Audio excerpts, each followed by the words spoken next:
আমার মহাপ্রভু যদি জগতে না আসতো না,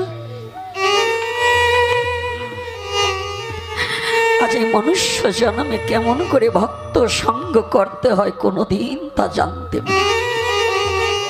আমার মহাপ্রভু যদি না আসতো, জগতের মানুষে ভেদাভেদ হিংসা কি করে পরিত্যাগ করতে হয় তাহলে কেউ জানতো না।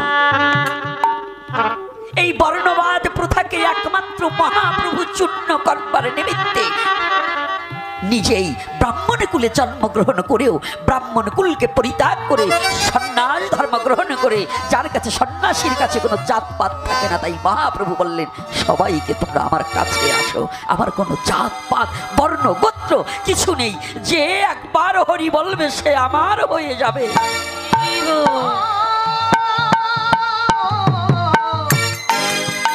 মনমধ্যে